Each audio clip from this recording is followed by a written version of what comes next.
Estamos de vuelta en este segundo bloque de Jorge por la mañana y la verdad es que ahora nos vamos a meter en un tema que a mí me parece apasionante, que muchas veces lo hemos visto de varias ópticas, porque cuando hablamos de inteligencia artificial a veces hablamos de trabajo, a veces hablamos de las empresas, pero tenemos la oportunidad de hablar con Claudio Alessio, que es filósofo de acá de San Juan, que hizo un doctorado en inteligencia artificial, que en realidad la tesis de su doctorado es en inteligencia artificial, y es una perspectiva nueva para analizar este cambio tecnológico. Claudio, ¿cómo estás? Buen día. Buenos días, muchas gracias por la invitación. Uh-huh. Te tengo que preguntar primero lo obvio, ¿por qué hablamos de inteligencia artificial desde la filosofía? Bueno, obviamente la filosofía tiene mucho para decir, no solamente de cosas antiguas. De hecho, cuando nosotros vemos los filósofos a los que se dedican siempre a problemáticas muy complejas. La tecnología es una de esas problemáticas y sin duda que la inteligencia artificial es hoy la tecnología. De hecho, está siendo una tecnología tan transversal que está cubriendo todas las otras. Entonces, creo que es fundamental que la filosofía tenga algo para decir en esa área, digamos, ¿no? Bien, hoy en día, vos me decís, la inteligencia artificial está cubriendo todas las áreas. ¿Dónde estamos viendo inteligencia artificial y dónde tenemos que empezar a mirarla con atención, más allá de ver que aparece como un emergente? ¿Dónde tenemos que prestarle atención a la inteligencia artificial desde esta perspectiva de pensar y pensarnos? O sea, la inteligencia artificial está pensada para cubrir completamente todos los procesos productivos, sobre todo, pero también cubre todos los procesos de comunicación, obviamente. Es decir, nosotros cuando accedemos por ejemplo, a buscar información a Google o a cualquier plataforma, esas plataformas, cuando son masivas, están organizadas por algoritmos, digamos, ¿no? Los algoritmos son los que se dedican a organizar esa información y a conectarnos con ciertas piezas de información. Entonces, en ese sentido, nosotros vivimos en una matrix literal. Es decir, si yo accedo a mi buscador Google por noticias, el conjunto de noticias que ese buscador me va a sugerir a mí es absolutamente diferente al de ustedes dos y al de cualquier persona de manera individual. Eso mismo también sucede en cualquier experiencia de red social, es decir, todo el consumo de contenido que vos haces en redes sociales o que haces de los estados de WhatsApp o cualquiera, todo ese tipo de decisiones de qué contenido te acerca la tecnología es una decisión que ha tomado un algoritmo previamente. O sea, no es algo que nosotros hemos elegido. Claro. Porque el volumen de información es enorme, entonces, ¿quién elige que aparezcan 50 tipos de personas o de contenidos en nuestro muro de Instagram o de LinkedIn o lo que sea? Un algoritmo. Y eso está definido en base a marcadores de tu propia identidad que vos vas generando en el mismo proceso de consumo de contenido, ¿no? ¿Esto altera, Claudio, el proceso comunicativo? Nosotros aprendimos que hay un comunicador y hay un receptor. Y en el medio hay un mensaje. Y ese mensaje tiene un código. Es decir, ese es el proceso de la comunicación lineal. Otros dirán, bueno, pero hay un feedback que es el mensaje de respuesta o de retorno. En el eje de esta cuestión, desde el punto de vista, digo, de la comunicación, lo que se altera es, por un lado, la fabricación del mensaje y también el código, la manera en que eso se da a conocer. Sin duda, o sea, yo creo que el impacto que tiene en comunicación y por lo tanto en muchas de las estructuras más esenciales de la vida común, como puede ser la política, eso va a cambiar para la próxima elección presidencial de una manera dramática. O sea, la capacidad de tomar decisiones algorítmicas es inmensa. Es decir, que nosotros podamos colocar ciertos mensajes de ciertas características con cierta recurrencia a ciertas personas con deliberación, eso es posible. Los últimos estudios que comparan la capacidad persuasiva de modelos de lenguaje versus humanos, o sea, tecnología versus humanos, es de 6 veces mayor la de la tecnología. O sea, los algoritmos y las inteligencias artificiales tienen 6 veces más capacidad de convencernos que un humano. Exacto. Y eso en una herramienta, tanto de consumo como de política, es central. Bueno, ahí ya sabes. Y esa capacidad, estás hablando de prototipos. Uh-huh. O sea, estás hablando de modelos de lenguaje que tienen esa capacidad y todavía son incipientes. Claro, Bien. que se pueden combinar infinitamente. O sea, porque... Y pueden mejorar. Sí, o sea, claro, pueden, en lugar de mejorar. hacerse 6 veces más convincentes, pueden llegar a ser 60, 6.000. Yo si vos me llevas al terreno especulativo, sin duda creo que estamos en la era de la posibilidad de implantar creencias, cambio de opiniones de manera sintética. Es decir, que algoritmos se dediquen a hacer efectivamente esa actividad. ¿No? Sí. Esa capacidad tecnológica la tenemos, no tenemos regulaciones para ese tipo de cosas, obviamente, entonces si es factible, bueno, probablemente necesitas mucho dinero, pero las tecnologías podrían hacer. ¿Y la credibilidad cómo actúa en esos casos? Porque Aristóteles decía, hay tantas unidades de lenguaje como unidades de pensamiento. Si no tengo un pensamiento, no tengo una palabra. Bueno, pero ahora vos tenés palabras que son sintéticas, o sea, entonces eso rompe la ecuación sobre las palabras o sea, existen frases.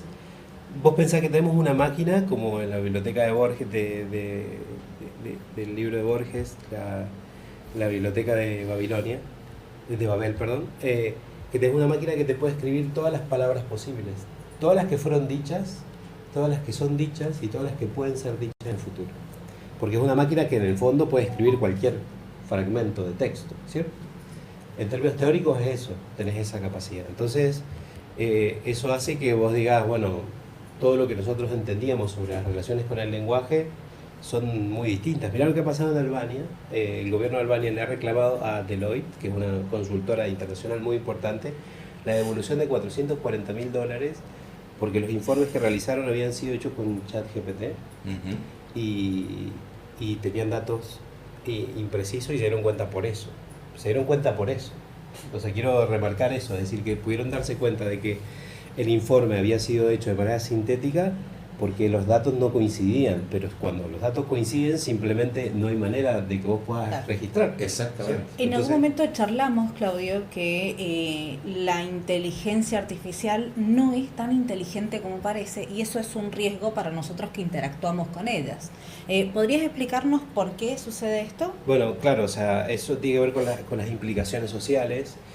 Por eso la filosofía también tiene un rol muy protagónico en este contexto y no es algo que ocurre en San Juan o lo que sea.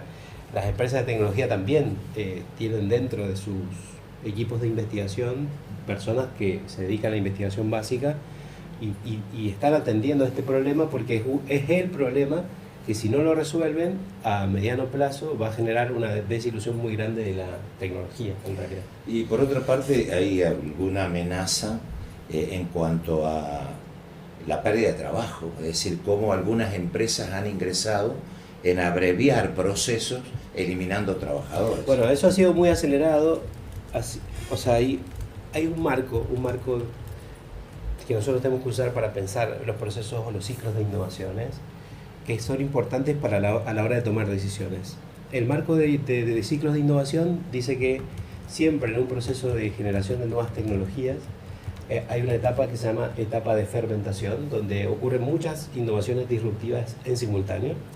Después ocurre otro proceso que se denomina proceso de dominación, donde algunas de esas se vuelven estándar, para finalmente llegar a un proceso de especialización donde las innovaciones disruptivas ya prácticamente no ocurren.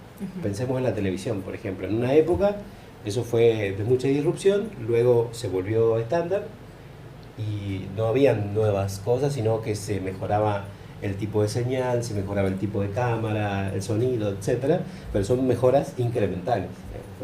Con esta tecnología en particular, es decir, con la inteligencia artificial, estás sintiendo la fermentación, es decir, están ocurriendo innovaciones disruptivas cada 2x3. Entonces vos no podés tomar una decisión definitiva en un contexto de fermentación. Es decir, si vos estás tomando una decisión estratégica por una tecnología incipiente en un contexto de fermentación, estás cometiendo un error gravísimo porque lo que vos tenés que realizar, a lo sumo, tomar esas decisiones dramáticas en un contexto de dominancia o en un contexto de estándar, que es el lugar en donde vos tendrías que hacer la inversión y cosas por el estilo, porque si no estás invirtiendo como early adopter se llama eso, digamos, o sos un inversor de riesgo de esa tecnología.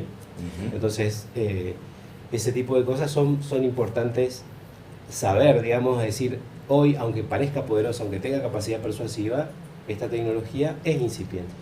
Tu trabajo, digamos, está en función de ello. Y además, ¿cómo sé que tu trabajo desde el punto de vista de tesis, no está hecho con inteligencia artificial. Bueno, actualmente eso no es verificable. Existen marcadores lingüísticos que tienen los modelos de lenguaje porque se vuelven como muy estandarizados en ese proceso de producción. Es decir, cuando escriben con ciertas muletillas de estilo, podríamos decir, y eso se suele usar para detectar si alguien utilizó en la etapa final del proceso inteligencia artificial, pero vos no podés saber si eso fue un proceso o si fue hecho de cero con inteligencia artificial. Es decir, no tenemos manera de saber si eso fue aumentado con inteligencia artificial, mejorado con inteligencia artificial o hecho de cero con inteligencia artificial. No existe esa tecnología. Claro. ¿Por qué? Porque si yo estuve trabajando en no sé, hago una nota periodística, llevo tres meses haciendo una investigación periodística sobre algo y al final le paso ChatGPT para que me estandarice el documento. Un bot de detección de IA te va a decir 100% hecho con IA, pero ese bot no estuvo 3 meses con vos haciendo la investigación. Claro. Por lo tanto, es incapaz de darse cuenta del proceso. O sea, que no existe esa tecnología. O sea que es una tecnología que tiene capacidades que todavía no entendemos, tiene capacidades que no tienen y le damos, y además es muy difícil darle una trazabilidad. Hay muchos riesgos en estos. Ahora, ¿cómo hacemos en un mundo en el cual yo considero que ya es imparable, digamos, la tecnología de la inteligencia artificial está en todos lados? ¿Cómo como personas convivimos en un mundo donde estas máquinas además se mimetizan en el lenguaje que es tan propio, digamos? Uno cuando lo ve hablar como uno cree que es como uno. Sin duda. ¿Qué actitud tomamos frente a esto? Bueno, hay que tener una actitud de prudencia, si bien es verdad que en redes sociales y también hay distintas personalidades que se dedican a promocionar de una forma, podríamos decir, yo le llamo el hype, es decir, acompañar el hype de la tecnología, es decir, que son como los evangelizadores de la tecnología, que se dedican justamente a hablar de las bondades. Bueno, es muy importante que cualquier ejecutivo, sobre todo los tomadores de decisiones, tienen que ser más prudentes. Yo creo que ellos tienen que tener mucha prudencia. Y la actitud central es la de exploración. Es decir, ¿qué quiero decir con esto? Si vos sabés que estás en un contexto de fermentación, no sabés por dónde ir. No hay un camino. Porque no hay un camino. Porque si hubiese un camino, estaríamos en otra etapa, que es una etapa del estándar, digamos, o de dominación o de especialización. Pero como no tenemos un camino, la actitud correcta es la de explorar. Es decir, alguien que está buscando cuál puede ser el camino. Pero cuando vos sabés que sos explorador, tenés justamente una actitud no tan arriesgada, digamos. Vos sos más prudente, tenés en cuenta los víveres que te quedan, decís, bueno, pues con esto podemos ir 2 kilómetros más o ir a hacer una noche allá y después volvernos. Entonces tenés esa actitud que es un poco más prudente, pero al mismo tiempo es más lúdica, es decir, te das permisos para hacer cosas que quizás en un contexto de especialización no harías. Entonces yo creo que lo que hay que hacer es hacer cosas pequeñas, probar, ver cómo va, estar atentos y bueno, sí, el problema yo le llamo, la otra vuelta escribía una palabra muy técnica que es sobre la doble, o sea, hay una palabra que es epistémico que tiene que ver con las creencias o conocimientos de los seres humanos. Entonces es la doble sobreestimación de la epistémica que tienen los agentes artificiales y las personas. Es decir, nosotros creemos exageradamente que la inteligencia artificial hace más cosas de las que puede hacer y la inteligencia artificial obtiene información más exagerada de la que puede sacar en base a la información que tiene disponible. Porque su capacidad de razonamiento todavía es incipiente, digamos, o sea, no es tan crítica. Es decir, vos le das una pieza de información y dependiendo del peso semántico que tengan esas expresiones, va a generar un discurso en base al peso que tenían esas expresiones. Bien. Y por eso no necesariamente va a coincidir. Es decir, yo sé que hay personas que lo usan para tomar decisiones estratégicas y le ponen a ChatGPT cosas y demás.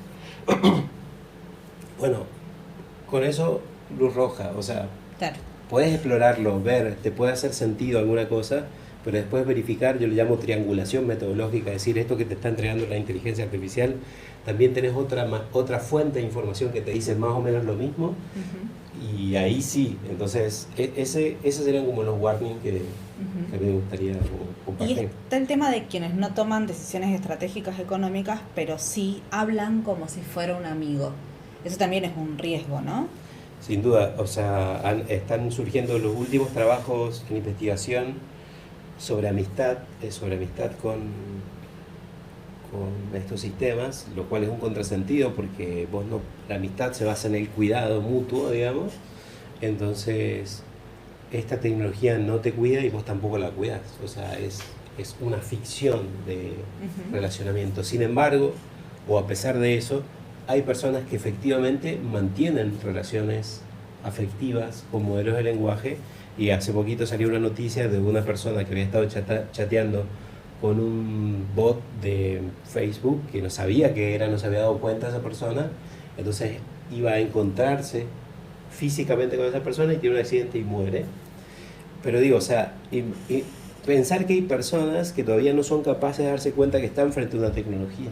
Claro, fundamentalmente cuando uno habla con jóvenes y adolescentes como imán, como atractivo, porque hoy hay una tendencia a la robótica y demás, ¿no? Es un tema muy apasionante, Claudio, y te agradezco que nos ayudes a interpretar este concepto de inteligencia artificial y darle valor a la inteligencia emocional, que es también un reservorio donde nosotros nos tenemos que refugiar a partir de tener otros modos de comportamientos y de cercanía, ¿no? Sin dudas, o sea, en la época de la inteligencia artificial hay que cultivar mucho más las relaciones, las conexiones.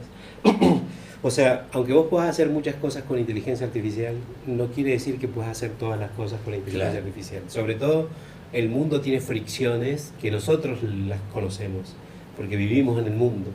Entonces, lo que un texto te pueda decir no expresa lo que ocurre en el mundo. Es decir, la dificultad que tenés vos para persuadir a alguien físico, digamos, convencer a alguien, o que un grupo de personas tome una decisión social juntas, eso es dificilísimo. O lograr que un grupo de personas no decida ir a la guerra, por ejemplo, no es algo que vos podés resolver con una inteligencia artificial, porque tiene que ver con cosas vitales, claro, digamos, ¿no? Entonces, tomar decisiones personales. Sí, entonces hay cosas, es decir, está bien que esté el hype y demás, pero cuando llegue el momento de especialización, eso va a ser distinto, digamos. O sea, ahora se vaticinan distintos escenarios probables o posibles, pero eso no necesariamente es al que vamos, digamos, ¿no? Si nosotros pensamos un poco los anuncios de tecnología de hace unos años, cuando salió Excel, por ejemplo, imagínense ustedes ser ejecutivos o consultores y que haya salido Excel, fue una cosa disruptiva. Imagínate la cantidad de consultores que deberían haberse quedado sin trabajo frente a esa tecnología. Y no pasó. No pasó. Es bueno saber que estamos en una transición y que hay que parar la pelota un poco, y lo bueno es que vamos a tener para seguir charlando de este tema bastante. Así que mil gracias. Bueno, realmente está buenísimo charlar de cómo la tecnología nos impacta, y no solo desde los números, sino que desde una perspectiva humana y filosófica. Yo creo que